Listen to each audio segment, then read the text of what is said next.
తన ప్రసంగంలో మాట్లాడిన సందర్భాన్ని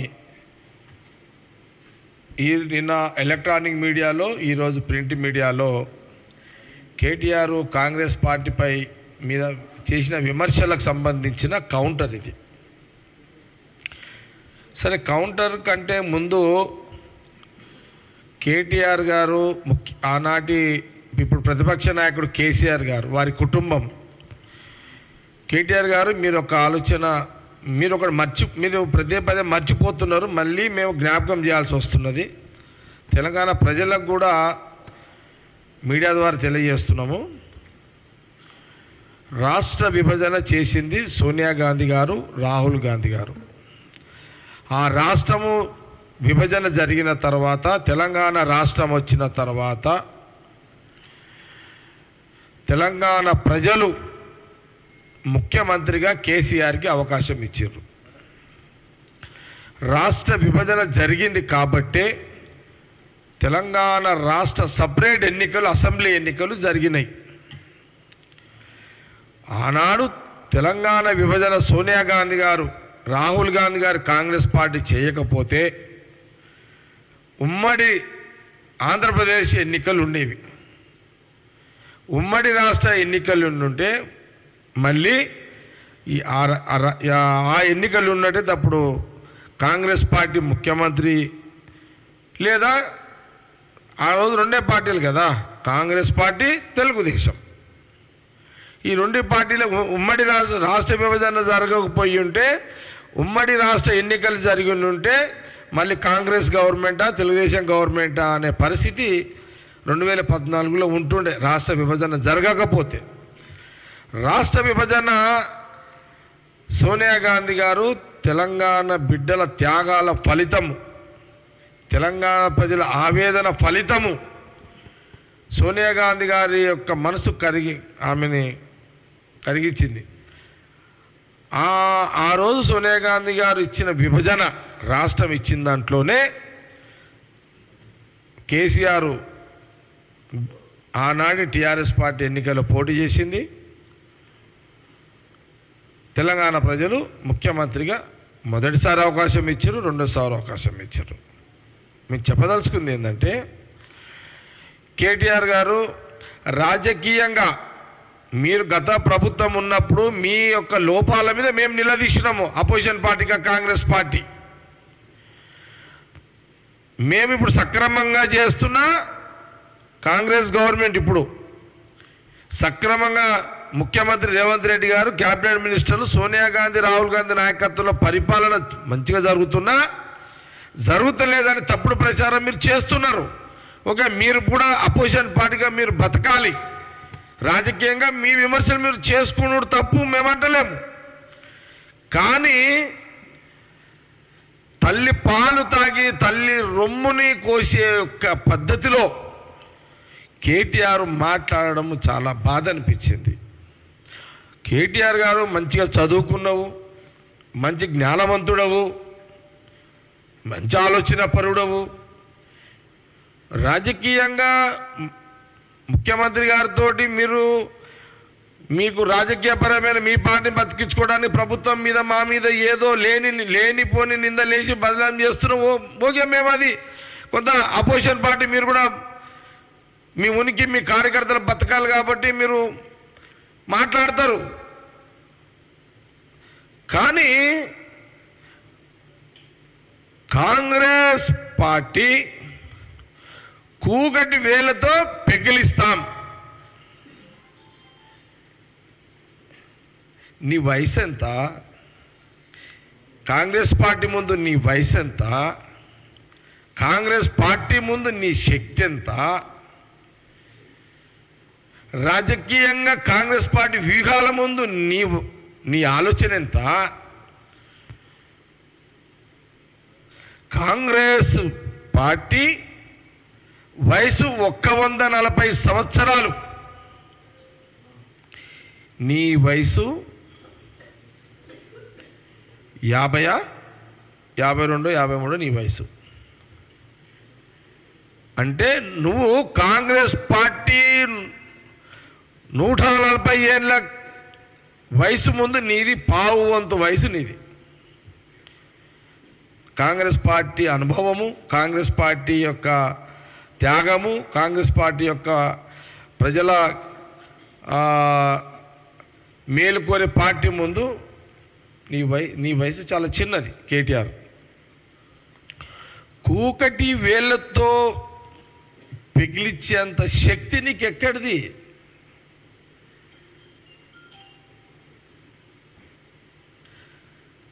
కాంగ్రెస్ పార్టీ అంటే ఏమనుకుంటున్నావు?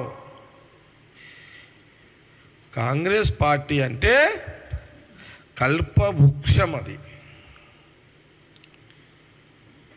కల్పవృక్షం కాంగ్రెస్ పార్టీ అంటే. కేసీఆర్ గారు కూడా ఈ కాంగ్రెస్ కల్పవృక్షం ముందు, అందులో కేసీఆర్ యూత్ కాంగ్రెస్ నాయకుడుగా ఆ కల్పవృక్షంలో ఒక చిన్న దానికుండి ఏరులో ఒక చిన్న సన్నటి వైర్ లాంటి వాడల్లా.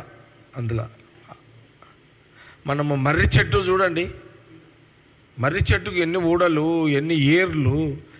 అరే నువ్వు మర్రి చెట్టు, కాంగ్రెస్ పార్టీ మర్రి చెట్టు. అరే మర్రి చెట్టుని ఏర్లు వీకేంత దమ్మా కేటీఆర్ నీకు? ఎక్కడ మర్రి చెట్టు? ఆ ఏర్లు ఎక్కడుంటాయి? దేశం మొత్తం ఉంటాయి ఆ ఏర్లు. కాంగ్రెస్ పార్టీ ఏర్లు మొత్తం యావత్ దేశం మొత్తం ఉంటాయి. నువ్వు ఏర్లను, కాంగ్రెస్ పార్టీ ఏర్లను ఎప్పుడు లెంగుతావు? ఏడ వీక్తావు? ఏడైతుంది? నీ వయసు ఎంత? నీ శక్తి ఎంత? నీ అనుభవం ఎంత? నీ ఆలోచన ఎంత?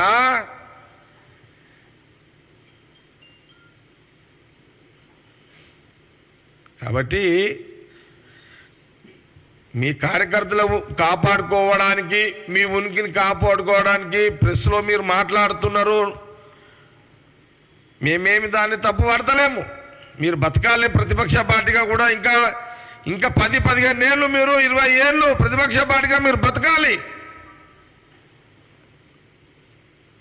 ఇంకా ఈ 5 ఏళ్ళే కాదు, ఇంకో 10 ఏళ్ళు, 15 ఏళ్ళు, 20 ఏళ్ళు మీరు ప్రతిపక్ష పార్టీగా ఇంకా బతకాలి. మీరు అట్లా బతకడానికన్నా మేము మీకు కొంత వెసులుబాటు ఇస్తాం.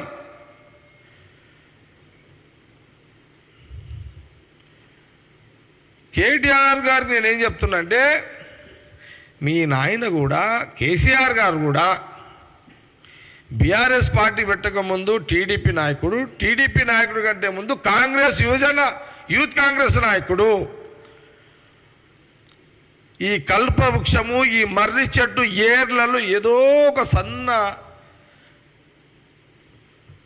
తీగలాంటి వాడు కేసీఆర్ గారు. అక్కడి నుంచి ఆయన ప్రయాణము.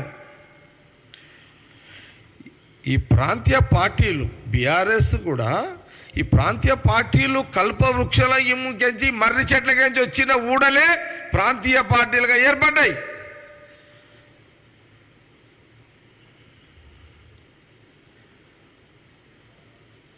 అందుకే కాంగ్రెస్ పార్టీ ఏం చెబుతుందంటే, దేశ ప్రజలకు తెలుసు, యావత్ దేశ ప్రజానీకానికి తెలుసు కాంగ్రెస్ యొక్క శక్తి. ఈ దేశానికి బ్రిటిష్ను తరిమి కొట్టడానికి, బ్రిటిష్ పాలకుల వ్యవస్థను తరిమి కొట్టే దాంట్లో ఆనాడు ఈ 140 ఏళ్ళ చరిత్ర గల ఈ కాంగ్రెస్ పార్టీ, మహాత్మా గాంధీ, జవహర్లాల్ నెహ్రూ, చిన్న వయసులో ఇందిరాగాంధీ గారు, సర్దార్ పటేల్ గారు, అంబేద్కర్ గారు, సుభాష్ చంద్రబోస్ గారు, అనేక మంది మహానుభావులు ఆ రోజు స్వాతంత్ర ఉద్యమంలో కానీ, స్వాతంత్రం వచ్చిన కాంగ్రెస్ గవర్నమెంట్లోనే వీళ్ళందరూ మినిస్టర్సు. మొన్న పుట్టిన కేటీఆర్ ఇంత పెద్ద మాటలు నీ వయసుకు సరిపోవు అని కాంగ్రెస్ పార్టీ గాంధీ భవన్ ద్వారా తెలియజేస్తున్నాం.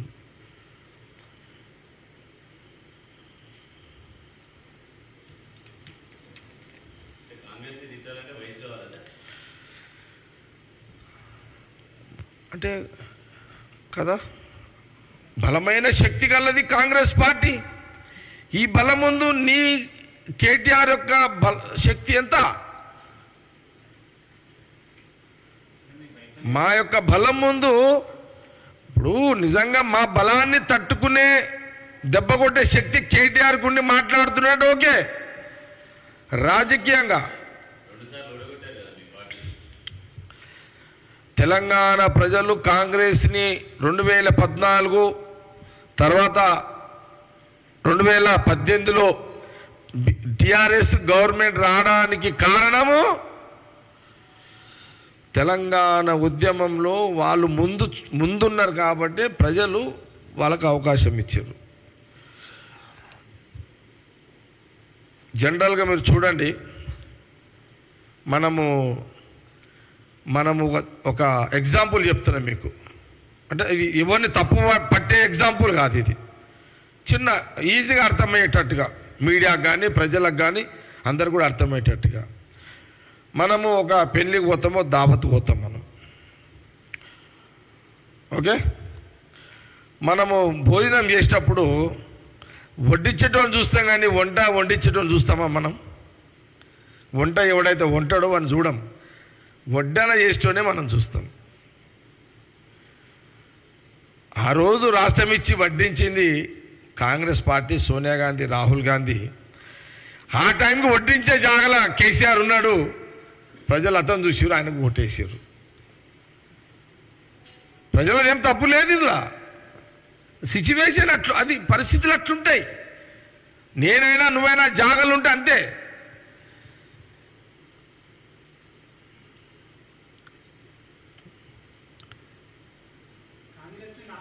మేము చెప్పు.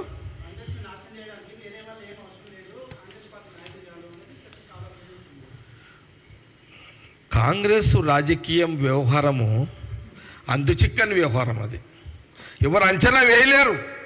కాంగ్రెస్ వ్యూహాలు, కాంగ్రెస్ పార్టీ వ్యూహాలు, కాంగ్రెస్ పార్టీ వ్యూహ రచనలు, కాంగ్రెస్ అంతర్గత వ్యూహాలు, కొన్ని బహిరంగ వ్యూహాలు, ఇది అంత ఈజీగా అర్థమయ్యేటి ఉండదు. ఈరోజు ఒక తీరు ఉంటుంది మాది, రేపు ఇంకో తీరు ఉంటుంది, ఎల్లుండి ఇంకో తీరు ఉంటుంది. కాబట్టి ఎవరు కాంగ్రెస్, ఏ రాజకీయ పార్టీ కాంగ్రెస్ ఎవరు ఎన్ని అన్నా మీరు చూడండి, కాంగ్రెస్ అధికారం ఉన్నా అదే గంభీరంగానే ఉంటాం మేము. పరిపాలన పరంగా కూడా అధికారం ఉన్నట్లనే, లేకున్నా మేము అట్లే ఉంటాం. కాంగ్రెస్ పార్టీ నాయకత్వము, కాంగ్రెస్ పార్టీ ఎప్పుడు అధికారం ఉంది కదా అని అహం ఉండదు, అధికారం లేదు కానీ కుంగిపోయేది లేదు. అది కాంగ్రెస్ పార్టీ రాజకీయ కార్యకర్త యొక్క లక్షణం. అట్లుంటారు.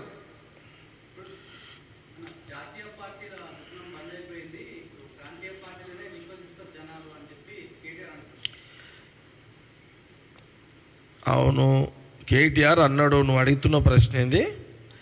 జాతీయ పార్టీలు అది అయిపోయింది అని అంటున్నావు. దేశ రాజకీయాల్లో రెండే పార్టీలు, కాంగ్రెస్ బీజేపీ. కాంగ్రెస్ బీజేపీ. నువ్వు జాతీయ భారత్ బియ్యాన్ని పెట్టి జాతీయ పార్టీగా అనుకున్నంత మాత్రాన నువ్వు జాతీయ పార్టీగా కాగలిగినవా? మహారాష్ట్ర నుంచి మహారాష్ట్ర కండువలు కప్పినవు, అస్సాంలో కప్పినా, ఎడ కప్పిడు కండువలేనా? ఆ ఒరిస్సాల కండువలు కప్పినవు.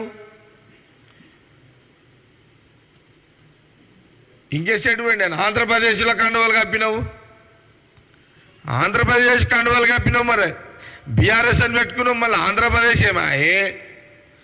మహారాష్ట్రకు బీఆర్ఎస్ కండువలు కప్పినావు, ఆడేమాయే? కర్ణాటకలో ఇండైరెక్ట్గా ప్రయోగం చేసినావు, ఆడేమాయే? అస్సాం పోతివి, బిస్సాం పోతివి, ఆడిపోతే ఈడిపోతే ఏమాయే? మాటలు ఎందుకు కేటీఆర్? మాటలు ఎందుకు హరీష్ రావు? మీరు కోతల రాయిలు అయిపోయారు వీళ్ళంతా. కోతలు అంటే లేనిది ఉన్నట్టుగా నరకడం అంటారు, కోతల రాయుడు అంటారు. కేటీఆర్కి హరీష్ రావుకి నామకరణం ఏంటంటే వీళ్ళు కోతలు కోసే కోతల రైడ్లు అయిపోయారు వీళ్ళు. కాబట్టి కాంగ్రెస్ పార్టీ మర్రి చెట్టు ఆ వృక్షానికి పుట్టిన మీరొక పిందె లాంటి వాళ్ళు. నువ్వు ఎందుకు పీకేస్తా? ఏం తమాషానా? ఏం మజాకా? కాంగ్రెస్ పార్టీని ఎక్కడ వీక్తావు నువ్వు?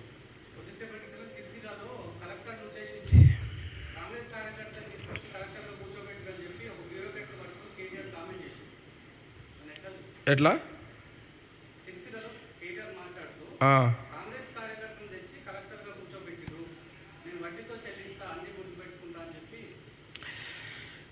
ఒక మాట చెప్తున్నా కేటీఆర్ గారికి,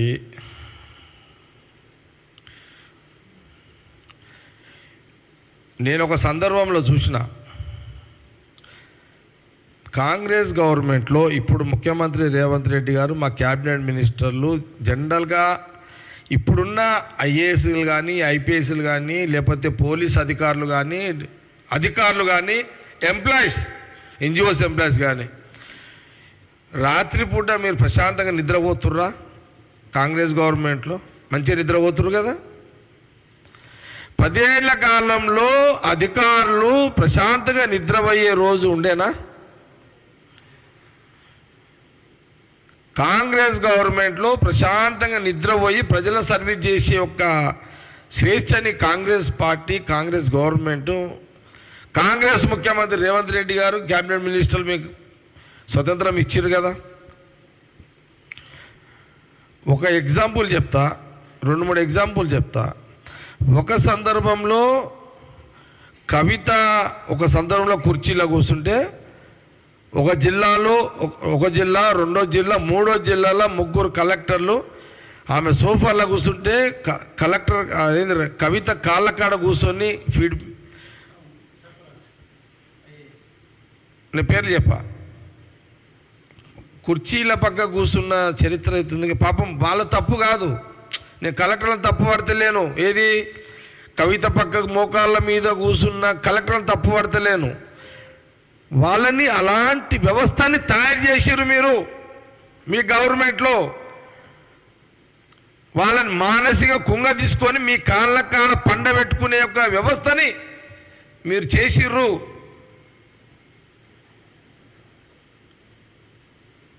కవితకు ఏం ప్రోటోకాల్ ఉందని కలెక్టర్లని ఆమె మోకాళ్ళ మీ కాడ కూర్చొని ఆమెకు చెప్పే పరిస్థితి ఏంటి? ఇంత దుర్మార్గం కదా ఇదంతా, ఇది అన్యాయం. ఇది ఇన్ని తప్పులు మీరు చేసి ఎంతసేపు కాంగ్రెస్ మీద బురద చల్లుడన్నా, కాంగ్రెస్ గవర్నమెంట్ మీద బురద చల్లుడన్నా.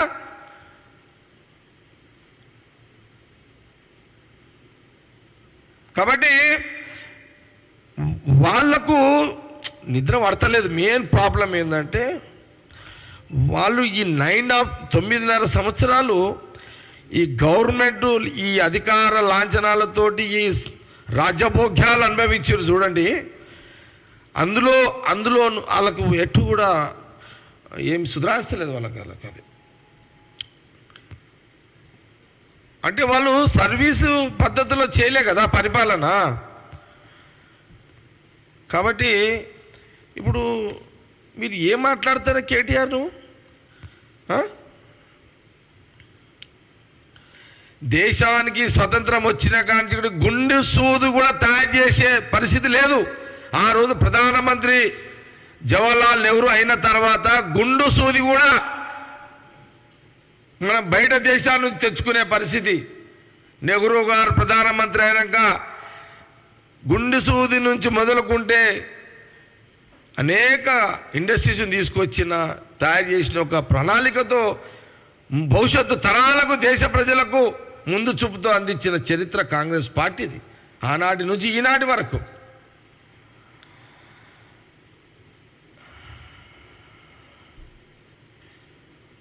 కాబట్టి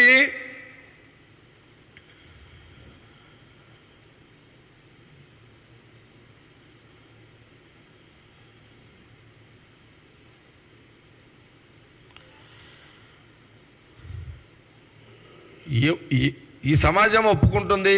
రాజకీయ పరంగా కేసీఆర్, కేటీఆర్, హరీష్ రావు వాళ్ళు ఒప్పుకోకపోయినా వాళ్ళ మనసులో అయితే ఉంటుంది. సరే, రాజకీయంగా మా మీద అంటున్నారు, కానీ తెలంగాణ ఇచ్చింది సోనియా గాంధీ, రాహుల్ గాంధీ. రాజకీయంగా బీఆర్ఎస్ మేము ఆ పార్టీ బతకడానికి తిట్టాల్సి వస్తుందనే ఫీలింగు అన్న వాళ్ళకి కలగాలి కదా.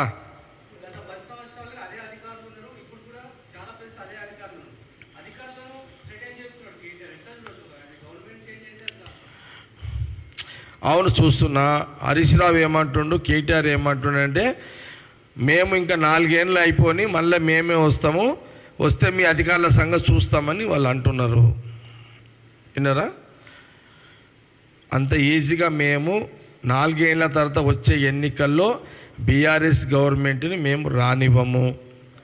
తెలంగాణ ప్రజలకు ఎట్లా ఇంకా మెరుగైన పరిపాలన అందించి మా పార్టీ నాయకులు, కార్యకర్తలు సమన్వయంతో, అంటే గ్రామ స్థాయి నుంచి రాష్ట్ర స్థాయి వరకు కాంగ్రెస్ పార్టీ కార్యకర్తను, కాంగ్రెస్ పార్టీ నాయకుడిని విలేజ్ నుంచి హైదరాబాద్ సమన్వయం చేసుకునే ప్రక్రియ కాంగ్రెస్ పార్టీలో గతంలో ఉండే, ఇప్పుడు స్టార్ట్ చేసినాము. కాబట్టి తప్పకుండా ఈ 4 ఏళ్ళు ఇంకా మెరుగైన పరిపాలన అందిస్తాము. ఎక్కడన్నా లోటుపాటు జరిగితే దాన్ని సవరించి మళ్ళీ అందియగలుగుతాము. రానున్న కాలంలో కూడా కాంగ్రెసే మళ్ళీ అధికారం ఉండే రీతిలో మేము ఈ 4 ఏళ్ల పాటు పరిపాలించే ఒక ప్రక్రియలో ఉంటాము.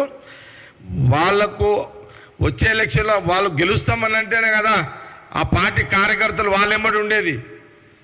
కాబట్టి రాజకీయంగా వాళ్ళ బీఆర్ఎస్ వాళ్ళ కార్యకర్తలు కాపాడుకోవడానికి ఇటువంటి కొన్ని డైలాగులు కొడతారు. నేను ఆఫీసర్ని వచ్చేస్తా, ఈయన వచ్చేస్తా, ఏం వచ్చేనికి ఏమవుతుంది? ఆడే పిల్లల మాట, నువ్వు ఏడికి వచ్చేస్తావు? నువ్వు అసలు గవర్నమెంట్ వస్తే కదా వద్దనికే. ఇట్లానే ముఖ్యమంత్రి రేవంత్ రెడ్డి రెచ్చగొట్టి మీరు నెత్తి మీద తెచ్చిపెట్టుకుంటున్నారు. ఇదంతా పంచాయతీ. ఉత్తకి ఎందుకు గెలుగుతారా మీరు? ముఖ్యమంత్రి రేవంత్ రెడ్డి ఆయన పని ఏదో పబ్లిక్ చేసుకుంటూ పోతున్నాడు. నేను ఇంతకుముందు కూడా చెప్పిన, ఆ గీకుడు ఎందుకు, గోకుడు ఎందుకు, మీకు కరిపించుకున్నాడు ఎందుకు కేటీఆర్ అని చెప్పి.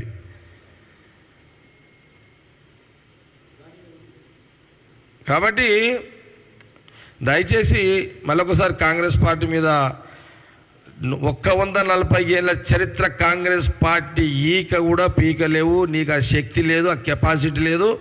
పెద్ద పెద్ద డైలాగులు కొట్టి ఇక మాతోటి అనవసరంగా మా వాళ్ళతో తిట్లు పడకు. ఇక నువ్వు కాంగ్రెస్ పార్టీ సోనియా గాంధీ, రాహుల్ గాంధీ అంటే ఊకము. కేటీఆర్ రాజకీయంగా మమ్మల్ని ఏమన్నాను, మేము అంటాం. కానీ మా పార్టీ మీద నువ్వు నోరు మారేసుకుంటే దానికి డబల్ త్రిబల్ నోరు మారేసుకుంటాం మేము. ఏడైతే దాన్ని పీకుడు పీకజాలన్నాడు పీకుతంటాడా?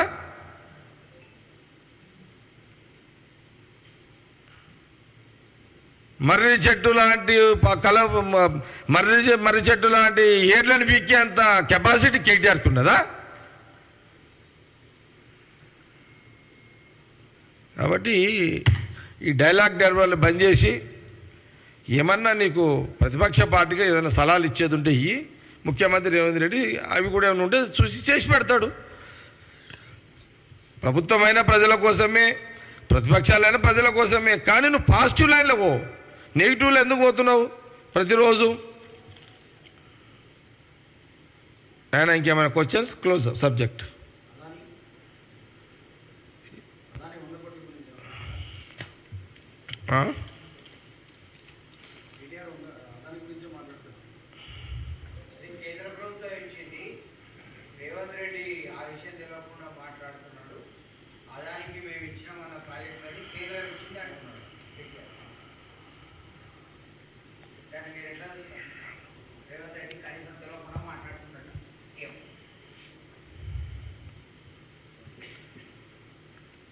నేను ఆదాని గురించి, ఈ ప్రకటన గురించి ముఖ్యమంత్రి రేవంత్ రెడ్డి గారితో మాట్లాడి మళ్ళీ ప్రెస్ మీట్ చేస్తాం మీ అందరికీ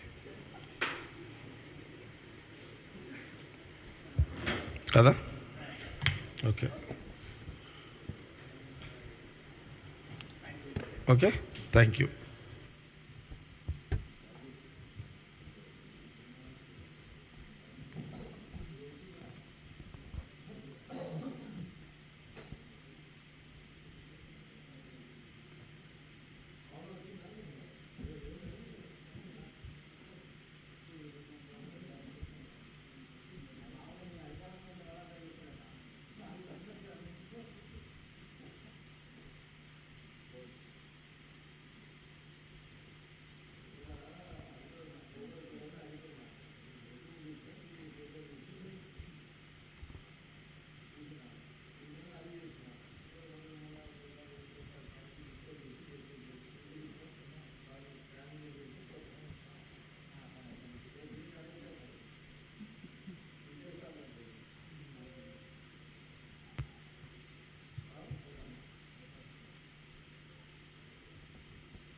అదే నాకు అర్థం కాలేదు ఏంటంటే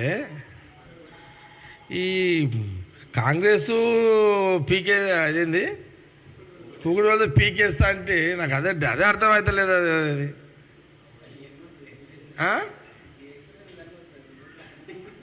కదా అరే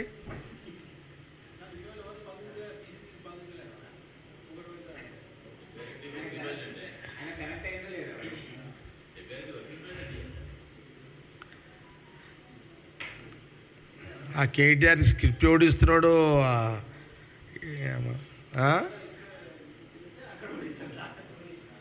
అరే భయ్ 140 years భయ్ కాంగ్రెస్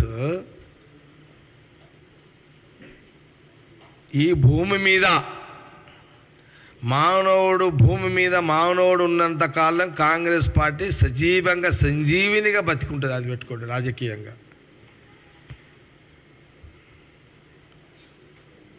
అర్థమైందా? కాంగ్రెస్ పార్టీ ఆ పార్టీ భూమి మీద మానవుడు బతికినంత కాలం రాజకీయంగా కాంగ్రెస్ పార్టీ బతికే ఉంటుంది. ఇది నిజము, వాస్తవము.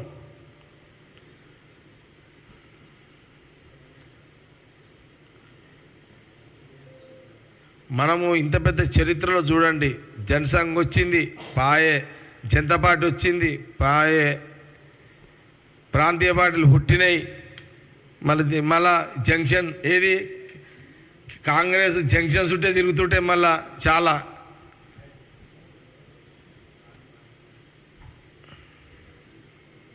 ఈ దేశంలో కొందరు చెప్పినా చెప్పకపోయినా అనేక ప్రాంతీయ పార్టీలు దేశానికి కాంగ్రెసే రావాలి, రాహుల్ గాంధీ ప్రధానమంత్రి కావాలనే మనసులో కోరుకుంటారు కొన్ని పార్టీలు. నేను లాస్ట్ కూడా ఇది కూడా చెప్తున్నా, కేసీఆర్ కూడా అదే ఉంటుంది.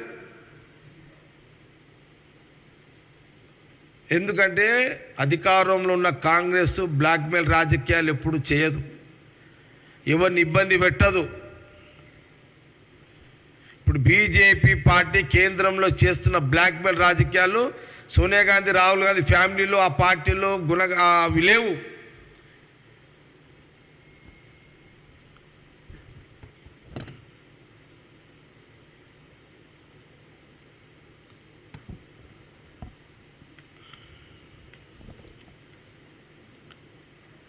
అందుకే ముందు ఏమన్నా కల్పవృక్షము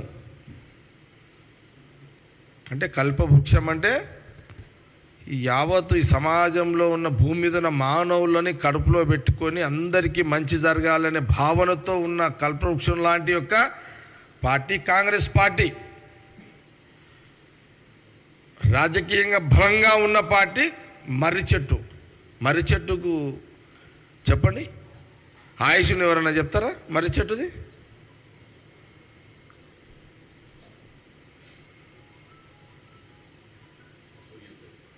కాబట్టి ఇది పొలిటికల్గా నా press meet very serious press మీటే. ఇదేదో పొలిటికల్గా కేటీఆర్ అన్నాడు కదా అని చెప్పేది కాదు. ఇది వాస్తవాలకు పక్కన నిజాలకు నిజమేది.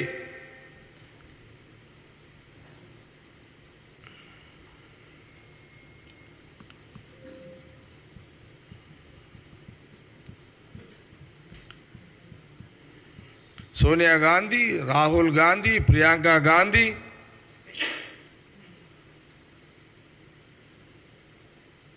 వాళ్ళ సంతానము, వాళ్ళ వ్యవస్థ, వాళ్ళ త్యాగాలు, వాళ్ళ ఆత్మ బలిదానాలు, సాధారణమైన జీవితము, మామూలు సామాన్య మానవులు లాంటి జీవితం గడిపే ఒక వ్యవస్థ రాహుల్ గాంధీ గారి కుటుంబము.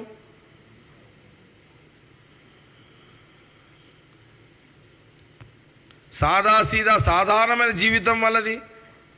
ఆర్భాటాలు ఉండయి, సొంత ఆశలు సొంత కోరికలు ఉండయి.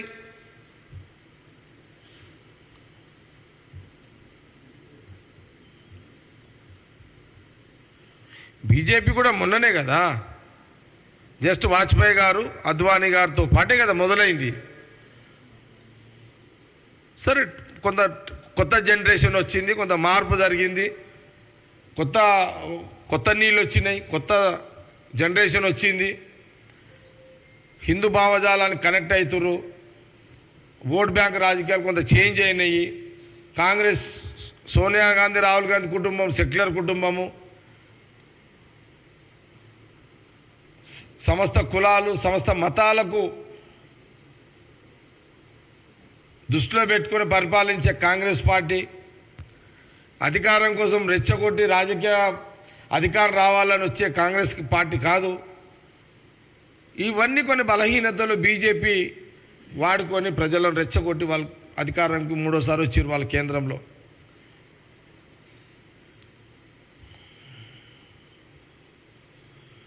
ఈ దేశంలో ప్రతి పేదవాడు ప్రతి గ్రామంలో ప్రతి కుటుంబంలో ఒక ఇంట్లో ఇద్దరా, ఒక ఇంట్లో 5 మంది ఉపాధి హామీ ద్వారా రోజుకు 2,000, 3,000, 4,000 సంపాదించుకొని ప్రశాంతమైన జీవితం గడిపిన ఆనాటి యూపీఏ గవర్నమెంట్ మన్మోహన్ సింగ్, సోనియా గాంధీ గారి నాయకత్వంలో 10 ఏళ్ళు ఏ రకంగా బతికిరు గ్రామీణ ప్రాంతంలో, పట్టణ ప్రాంతంలో ప్రజలు. ఆ రోజు ప్రతి ఇంట్లో ఏటీఎం కార్డు, ఏది ఉపాధి హామీ ద్వారా సోనియా గాంధీ, మన్మోహన్ సింగ్ గారు, రాహుల్ గాంధీ గారు తీసుకున్న నిర్ణయంలో ప్రతి గ్రామంలో ఉపాధి హామీ ఒక ఏటీఎం కార్డు లాంటి జీవితం.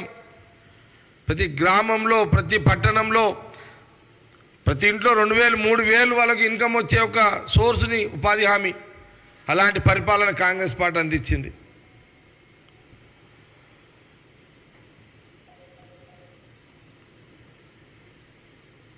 మనం ఈ 10 ఏళ్ళు ఇటు రాష్ట్రంలో అటు కేంద్రంలో చూసినాము.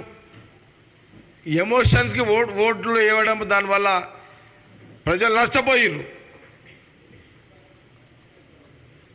కాబట్టి మరొకసారి కేటీఆర్కి నేను సలహా సూచన చేస్తున్నా, కాంగ్రెస్ పార్టీ యొక్క రాజకీయ వ్యవహారం మీద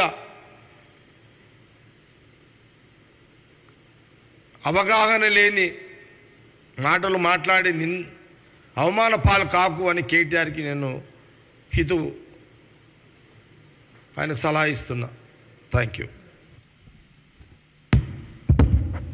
చలో నైనా.